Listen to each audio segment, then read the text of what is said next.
Well, hello everyone, and welcome again to Painless Universal Conversation with myself and Welsh. Today we'll be talking about what is life like after prison.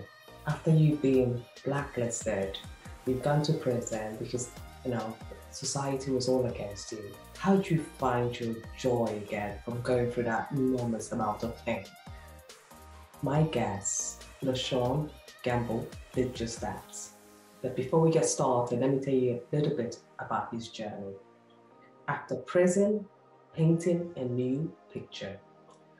Throughout, LeShawn Gamble recreates the narrative. There is active in creating and doing things you love, keeping your hands busy. As a deployed soldier in the US military, LeShawn Gamble was viciously attacked by a group of his fellow soldiers. After a drawn-out tribunal process, he returned home, only to be arrested and convicted on marijuana-related charges. Now a UW Tacoma student and a painter, he finds meaning by working with youth and his community. I'm super delighted to share his story. So many people don't understand how to find joy from being through that trauma, but he has found his own hope, his own peace through art. Meet my wonderful guest as he shares his story about why there's always lights at the end of the tunnel. Well, hello everyone, and welcome again to Painless Universal Conversation with myself and Welsh. As I said in the introduction, today's conversation is really finding from hopelessness to hope. No matter what life throws at you, to understand that you could find your way. This conversation is truly for you. It doesn't matter what you've been through. It might be inequality pain, it might be gender pain, it might be, it doesn't matter. But this conversation is one for you to be able to find your feet again. My guest, LeShawn, will be telling us about his own journey, and I call it After Prison to Planting a New Picture. How has he done this? How has he achieved his journey to planting a new picture when many of us think life will become hopeless after that? LeShawn, how are you? Doing exceedingly well, thank you. I am superly delighted to be sitting down here having this chat with you. Your work, I'll call it your transformation. Your light is truly something that everyone should aspire to. There's a bit when you say, when someone asks you, what is this life? And you're saying, just the fact that I wake up each day and have this, and being alive is a joy to you. And that's wonderful to hear. Most people wake up and they're grumpy, they're annoyed, they're frustrated with life, and nothing has happened to them. Everything is perfect. It's just that they just want to be annoyed for that day. But you're saying that just the fact that you wake up and it's a beautiful day, you're happy. Before we get started into any of your life, could you just tell us in brief word, who is LeShawn Gamble? That's one of those questions that I think we spend our entire lives trying to define, not just me. I would say that I am an accumulation of all my experiences that have come before me, that will come after this interview, that will continue to restructure me. I'm an accumulation of all of the experiences, all of the good, bad, and indifferent situations that I have been impacted by. I'm an Aboriginal American man. I'm just a man who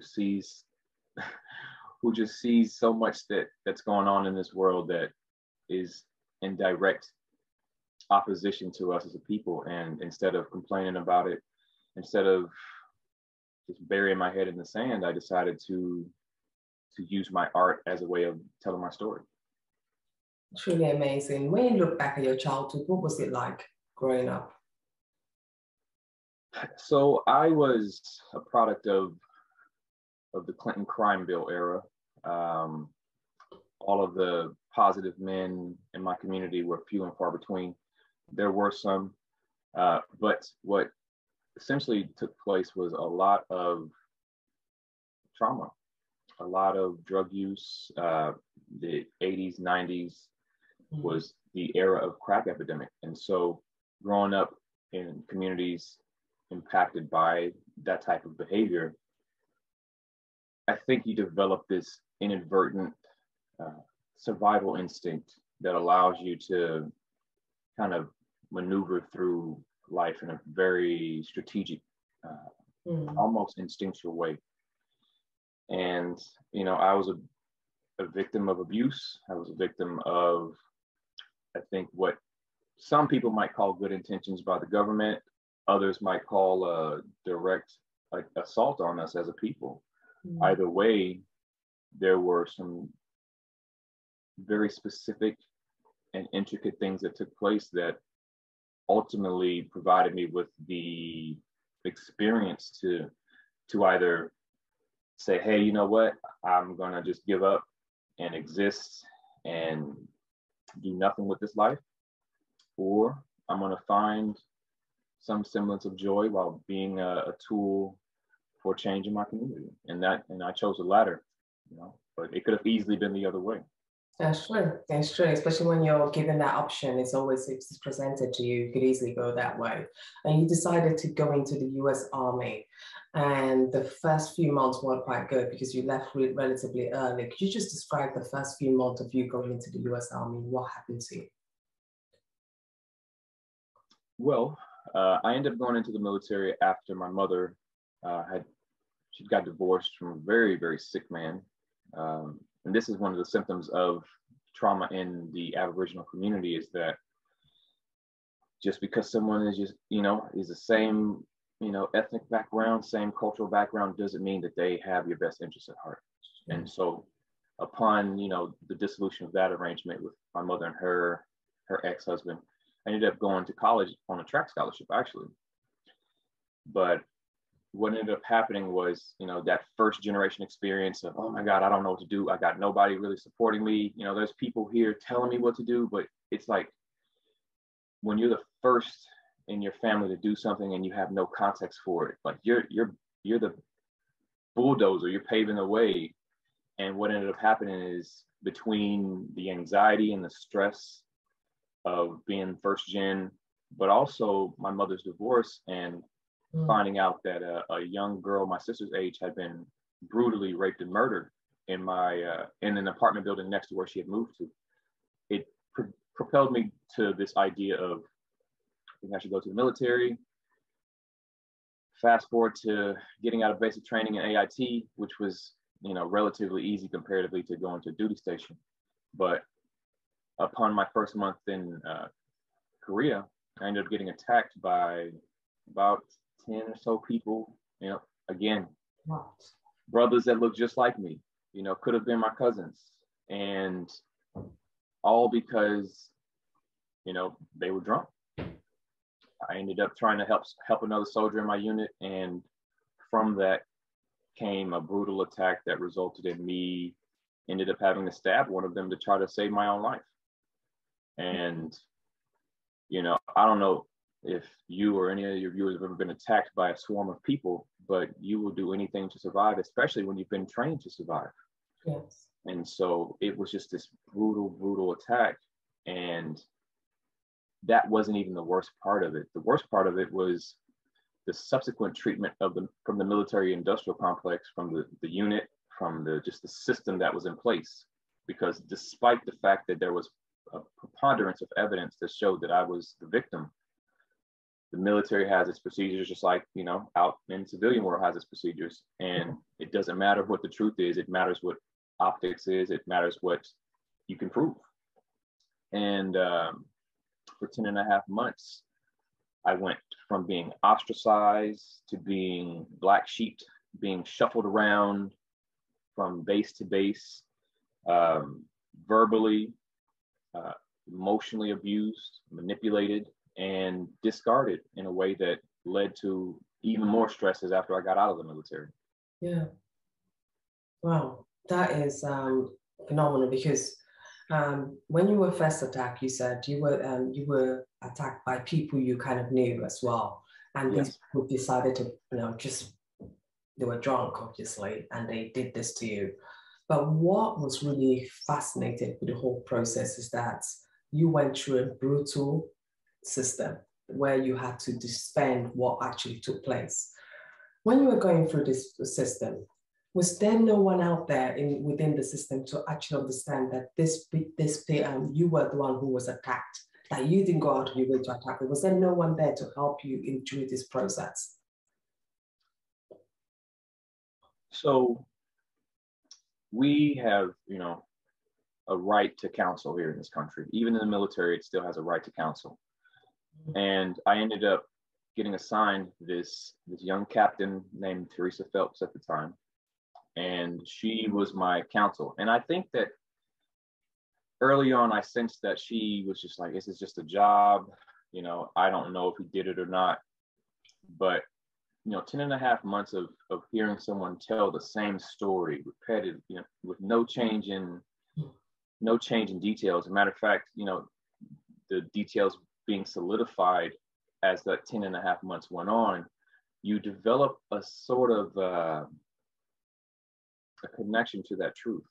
Yes. And, I ended up getting attacked by a number of people. And the crazy part is those same people before that, I had made food for them. I bought, alcohol, and we had sit and libated together. And then in a short few hours, it changed. And, explaining that to her and telling her how deeply it impacted me, especially based off of the troubles that I experienced in my childhood. I thrive on deep personal connections. And I thought I had found this in this makeshift family that we call the military. I already had one abusive family. I did not know that I would be brought into another one. And sure enough, that was the case. But through the whole process, she was the thing that I leaned on for hope. My auntie, they were supposed to fly her out, but it's something when the military says it has no money for things that could potentially mean life or death for you. Because I was facing 10 and a half years for aggravated assault with intent, which you definitely want someone to be a witness on your behalf should, something like that happen. And they offered to fly her out. And then at the last minute, they pulled her back.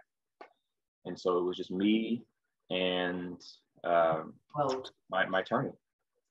It's truly unreal. I love what you said, because you said, I was introduced to a system not only places us against ourselves, but build us to grind upon us. What do you mean by that, like that very statement? Because it's very powerful. From the moment that we're born in this country, we don't own our personhood. We are chattel to the system. You could tell that as easily as when you fill out your form to work. Someone else has your money before you do. Whether you buy a house, you don't own the land. You never will in this country. There's all of these little examples of as soon as I get to this point, like I got a house, I got a car, I try to start a business. Oh, well, here comes the tax man. Someone always has their hand around the throat of what it is you're doing. And sometimes those hands squeeze a little harder than others, but they're always there. And those hands are white for people who look like us and who don't. Those hands that guide and silently maneuver us through this reality are largely white hands that have no context for who we are as people. And so when you don't have an empathetic connection to something or to someone, it makes it quite easy to pass a bill with no context that will send the men in their community to prison for simply trying to survive, or to separate them from their women who then leave the school systems to raise their children with methods of indoctrination.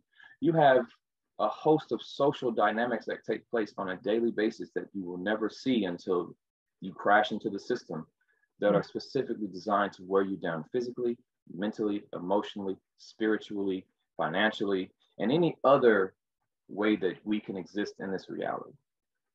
That's a beautiful saying because no one has actually thought of it that way. So, I mean, people do talk about it, but no one actually vocalize it that this is a system that we are born into, and people from the very get-go, because we don't understand it, is a system designed to crush us and grind us. And unless you're in tune with it, you understand, you could have actually easily become a victim of it so fast because of the color of your skin. How did this lead to you, LeShawn? When you look back, how did this lead to you becoming a Black man with criminal record, someone who was at the U.S. Army? Now you're having a criminal record. How did that come about? Very rapidly, actually. Yeah, I was out of the military less than a month. Mm-hmm. And this is one of the things, this is one of the reasons why I'm studying to be a psychologist. I have intergenerational trauma. We have epigenetics, the study of trauma in DNA, as it's now becoming a main talking point in psychology. I've had the trauma of my grandmothers and my grandmother's grandmothers. And now I have my own personal trauma from the military. It's one of those things where you're just trying to make it. You're just trying to heal, right? And I'm just sorry. Unreal. Yeah. Unreal. LeShawn, you could do it. Keep telling me the story. The world needs to hear it. Yeah. You go through these things and you're just trying to heal in a way that is going to bring you forward, in a way that's going to not be a detriment to the generations that come after you. Yeah. My purpose, my goal was to be someone who learned from the pain, who took it, created it into something that was useful.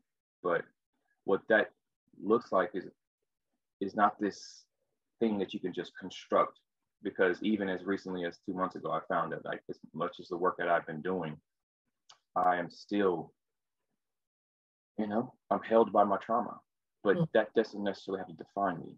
No. And so I can take the lessons that I learned with mindfulness and the practice of viewing humanity with humanity and just healing from it, and then working on helping other people heal. Sorry, I may have got off tangent on your question, but yes, no, emotions tend to pull me a little. No, so what led on that path of you? So the criminal record happened. You ended up with a criminal record, and then you became petrified because then do you realize that, okay, I'm a Black guy, I'm a guy with a criminal record. How did this change your purpose in life? How did you find your existence when you were dealing with all of these things going through your mind? I think the biggest thing about just having a record is it was a tool that they utilized in order to keep me at that chattel slavery status. Because I don't know if you're familiar with 13th Amendment or the subsequent laws that come after that, which define slavery as being legal in this country if you commit a crime. And that's not hyperbole. Like, it's literally scripted there. Like, they say, hey, I can hold you however I want. And when you are someone who, let's be frank, if I were a white man with a little bit of weed, the chances of me going to prison are slim to none. I think I'm 5 times, just with this skin tone, 5 times more likely to go to prison. And, I've heard all these anecdotal stories about, new people who had cocaine, like massive amounts of cocaine, getting stopped in Washington State, stopped in other states, and getting slaps on the wrist because, yes, it is what it is. But when you have a zero tolerance policy for melanation, then everything's a crime. Breathing, walking in public in the day without, fear. And so I always took this philosophy of it. Well, if something's going to happen to me at this point, I've already been to prison. I've already, almost been killed in the military. I was abused as a child, grew up impoverished, loved but impoverished. I might as well go forward boldly and unapologetically at this point. And so that's where I am, just in the face of all of the things that want to see me done, I continue to strive on. That's amazing. And one of the things I like about your story is that your story was helped. The way you found your joy in all of these pains were just through people. Like you said, there was a lady at the cafe. One day you got dressed, you went to the cafe, and you were just looking so miserable. And this lady changed your life. Can you tell me about this lady? What was her story? Oh my goodness. I think the ancestors have a way of bringing people to us right when we need it most. When we have a duty to change things in such a way that the fabric of this reality will, reverberate through time immemorial, right? Like things just are gonna change because they have to at this point. And that was kind of the meeting that we had. Her name is Drea Baines. She is an entrepreneur out here in Washington State, and she is a maverick. She is a dynamo. She is the thing that propelled me to do the thing that now I'm gonna propel someone else to do the thing. The person who, is most likely to be forgotten, which is a Black woman. Second, depending on your philosophy, it's a Black man in this country. And yet she lifted me up through her own pain, through her own circumstances. She lifted me up, through something simple as a community meeting. That conversation that took place was one that challenged how I thought about this reality, because I was still in this mind space of, I'm just this thing that these people labeled me. I'll never be able to amount to anything, and they made sure of it. And through that conversation, her asking me what it is that I wanted to see in this reality shift, and what were the instruments that I was going to use to do that. And I hadn't even thought about art, but while I was incarcerated, art was the thing that bridged the gap for other inmates that were in there who would see my work, different cultures, different ethnicities. And it was the thing that brought me out of a space of deep, severe depression and allowed me to actually find my humanity again in prison. And she helped me put shape to that. Oh, wow. When you look at other young Black men or young Black women today who are going through this pain that you've previously been through yourself, what is your message of hope to them in a situation where they feel that they don't even want to wake up in the morning because life has got them so bad and they just don't even want to get up? What would be your message of hope to them? I think that message shifts from day to day. Some days are harder than others, but I think the foundational root of it is perseverance. You have to persevere, because if you're in a position where you feel as though life is that difficult, then I'm not going to be dismissive and say it's happening for a reason, because I think that is a apathetic response to circumstance.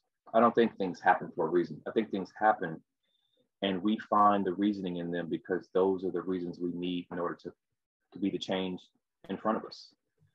And once we change the things in front of us, oftentimes it ripples backwards and we can find some healing in that past that we've experienced. And that's literally the way that I live my life. It's just being mindful, looking forward while focusing on the past and using it to heal. That way the future doesn't have to be relived.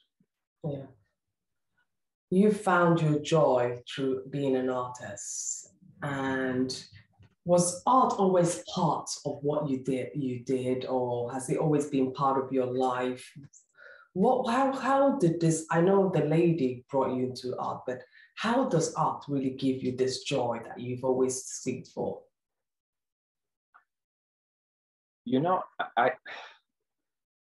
I can't even begin to tell you. Honestly, I could piece together, I saw my cousin as an artist, and I saw how people reacted to his work. And it was one of those things that I was like, wow, people really, really love what he does. and it's just his perspective. Like, it's just something, it's his focal point, and he puts it on canvas, puts it on paper, puts it on a wall, puts it on a t-shirt, and people respect it. And I always had this drive to be understood and to be appreciated, because one of the traumas of childhood is, that I experienced was having a mother who had to work multiple jobs because she was doing it alone.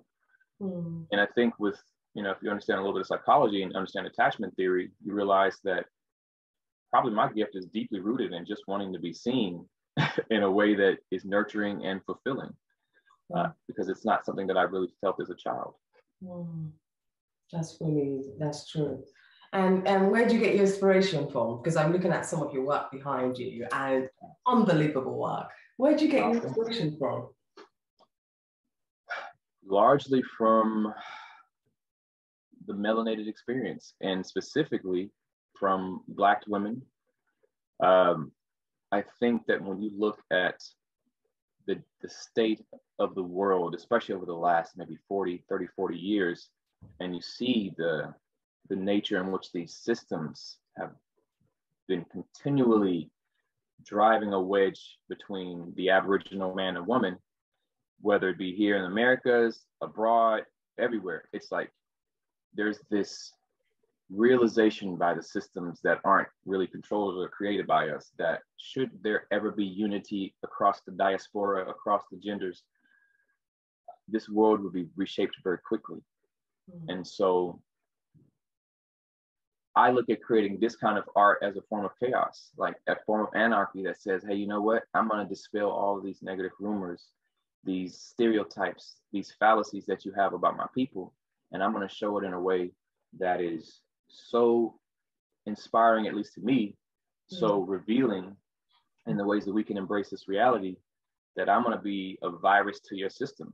I want to see it crash. I want to see my people love each other, like, boldly and wholly. And that's what it actually says, actually. The drawing and the art is just so fascinating. It's just, you can see them, you can see that we can love, because sometimes I think that's the image we don't tend to see. We've not, the television is, I remember growing up, when I used to watch any television that would have any blackout artists, it was so violent. And I thought, is that always what happens, especially in America? I just thought that was the way. But seeing lots of love, seeing the blue just brings calmness and peace to it. I'm just really happy that you've taken on this passion. How is it doing? How are you getting it as someone who's gone through your turbulence time, now being an artist is also a business world. How are you now doing this as a business? Art as a business. I never really wanted to do art as a business. I never wanted to take something that I was passionate about and have outside forces tell me whether it was good enough or not. Yes. And especially when you get to a certain point, those faces don't look like you. They don't look like me. And so now I have my work being critiqued by people who could never empathize with the experience that I'm painting. But my hope is that beyond what the message is for me and people who resonate with me, that I have a broader reach in my art that speaks to folks who just, they love the creativity, they love the concepts, they love the colors, even if they don't know what the message is. Even if they have to create the message in their head, they're driven to see the beauty in something that doesn't look necessarily like them. And using that as a business model, creating art that is, I work to be breathtaking. I think that, I'm still pretty early on in this art experience. I'm still a full-time grad student. I'm still doing a lot of community work. So I don't even have my 2,000 hours yet as an artist. And so, and it takes 10,000 hours supposedly to master something. And I'm still trying to figure it all out, self-taught and doing it that way. But the business side of it, it's at this point, over with everything that went on, it's like most businesses, I'm still here. Yeah, I'm still here. You can't get rid of me. Yes, I agree, LeShawn. That is totally fine, because you are currently at University of Washington as a student of psychology, sociology.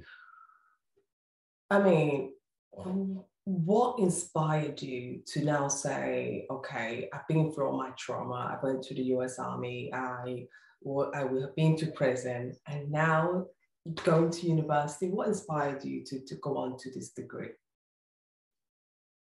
There have been key folks along the way in my journey. Um, my mother is a prime example of what it looks like to work hard, despite what can presumably be something that's set in stone. You know, poverty is a crippling thing, and for it to be generational is common when you look at the states, because those who have and those who have not, like, it's very prevalent. But to go and take what I've learned from her and her will, her persevering spirit, going to the University of Washington. Now I'm actually at St. Martin's University studying their grad program to be a master's in arts and counseling. Then on to whatever school I go to next to become a PhD. But you know, it's a lot of me being the only. I'm the only Aboriginal man in a lot of my classes. I have yet to have a class in grad school with another man who looks like me, who has any similar experiences to me, despite the fact that there's probably 70 people in my program. And so, yeah, it's a lot of me in what I consider invading their spaces, because I use that very specifically because when I go in those spaces, it is a constant conflict of ideologies, of philosophies that generally don't see eye to eye, because their philosophies are usually the antithesis of ours and in stark contrast of each other. And so, yeah, it's a lot of paving the way for those who come after me and being unafraid to state the truth in the eyes of power. That's true. It's true, because the way you would view the world was so different from the way they would see it, because you've seen things, you've seen the system fail, you've seen the minds of people, what the mind could actually do, because when the mind is actually what, you know, you've seen it all, and that will come in your degree in this place where you are competing against these other students who have probably not gone through the same, who have not actually had the same experiences as you have. So these two things would clash. But I'm actually delighted that you are there, because you are there to make a change, and you are there to get people's voice heard, which is not something that happens so often. You're also working on something called Project Love, which is about improving social and economic equity through art, mentorship, education, and entrepreneurship. Can you explain the positive impacts that the project is having in the community? Absolutely. Well, first, everything that I do is through my military disability. I started with funding with nothing but the change in my pockets, literally.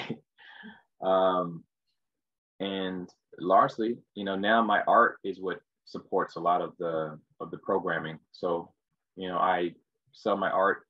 It allows me to go and buy supplies. It allows me to travel. It allows me to put together material for youth in a lot of these programs that I'm doing. But, excuse me. Project Love was really the culmination of sitting down with my friend Drea and another friend of mine who ended up moving away not too long ago, but she actually helped me write the layout, put my thoughts on the paper in a way that made sense. And it's every time I find myself in a period of growth, it's because there's a Black woman up there like, hey, you know what, let me pour a little water on you because you're looking a little thirsty, you're looking a little dry.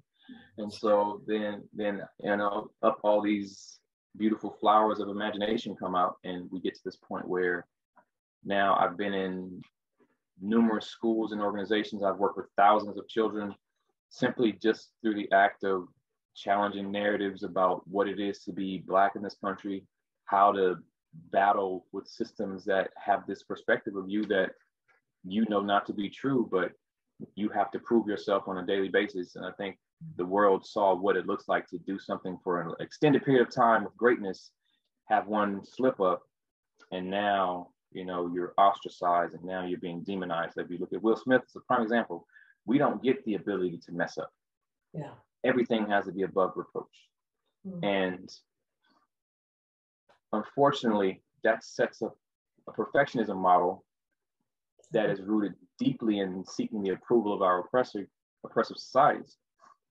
And so I challenge all of that in these courses. I challenge what it means to be melanated in this world, and I pour that water back onto those children, because if someone doesn't do it, especially someone who looks like me, being a man who has contemporarily and historically been removed from places where children are, based off of our systems, because we are the strength.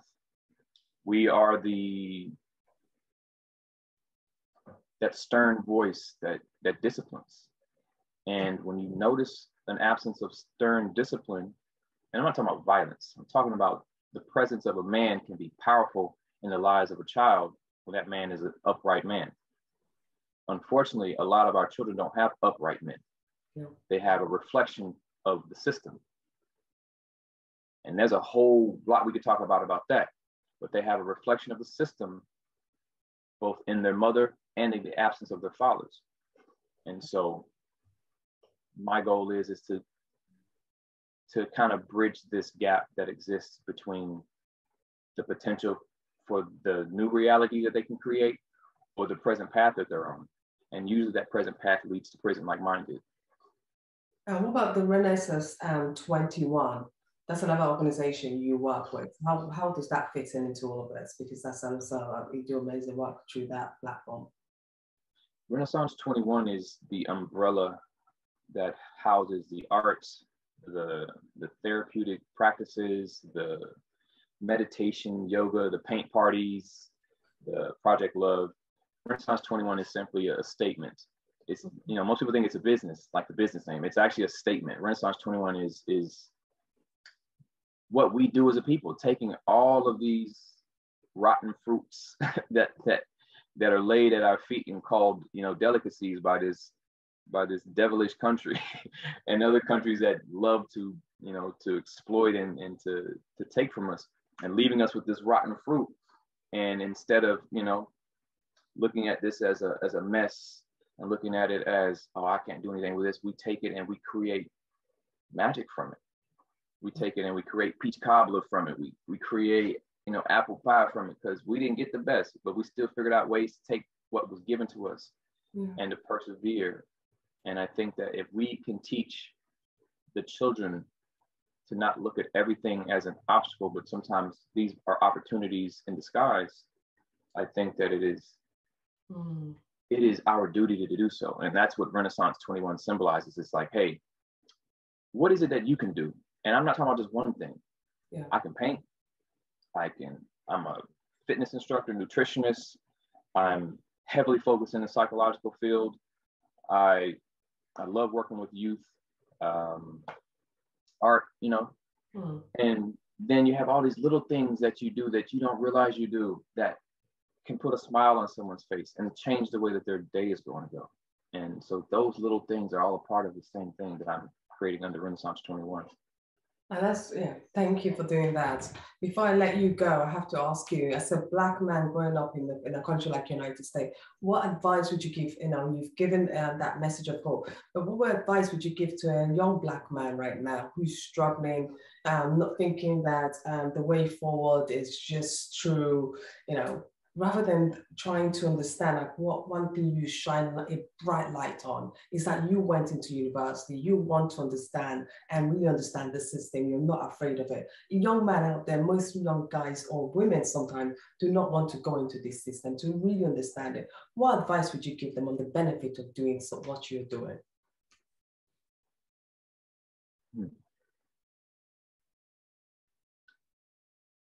I would say, and this is going to sound, to some people, this is going to sound potentially contradictory. I would say, don't seek to be a victim. And what I mean by that is, like, yes, things are going to happen to you. There are going to be a lot of things that happen to you that are done against you. But what you can't allow is what's been done to you to become part of who you are. Okay. And to simplify, like, I had something done to me in the military. Like, they attacked me, but that's not who I am. That's not going to be the end of my story. That's not going to be the thing that defines me. That's just going to be one of those anecdotal things that I use to express to people, like, hey, you know what? I almost lost my life to people who told me they were friends of mine.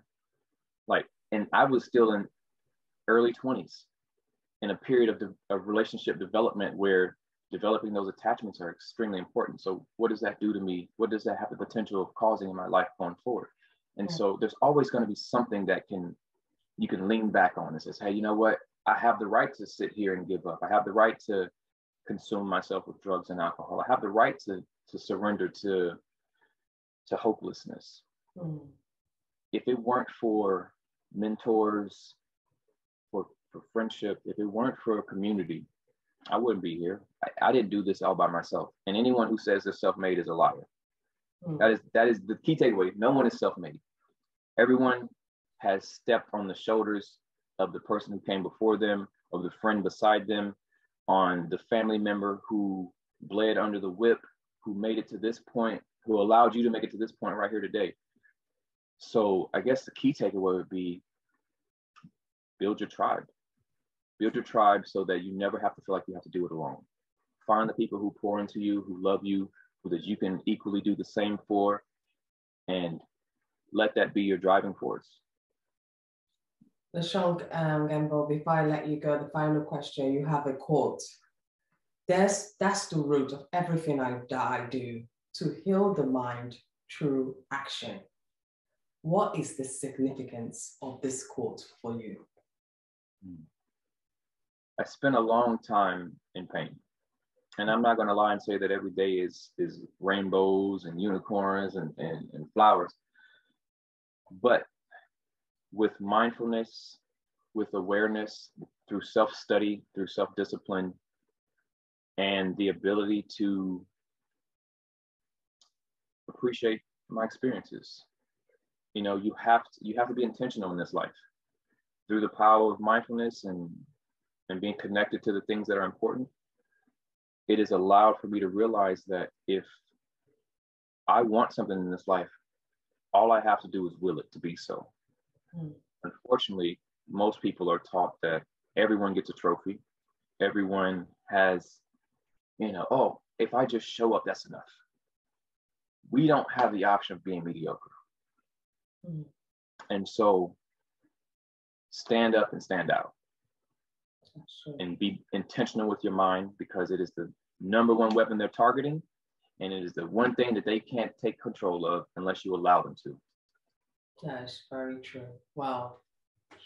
LeShawn, this is truly amazing. Anyone looking to get your artwork, how can they acquire that? Well, I have a website. It's Renaissance, spelled all the way out, renaissance21.com. You can also find me at The Supreme Creator on Instagram. There's 3 of them on there, so you should be able to find one of them. And yeah, it'll link you right back to my website. Yeah, The Supreme Creator. That's it. Well, I'm really glad I talked to you. Thank you so much for this conversation. Stay well. Oh, thank you. I truly appreciate the opportunity. I really do. Thank you.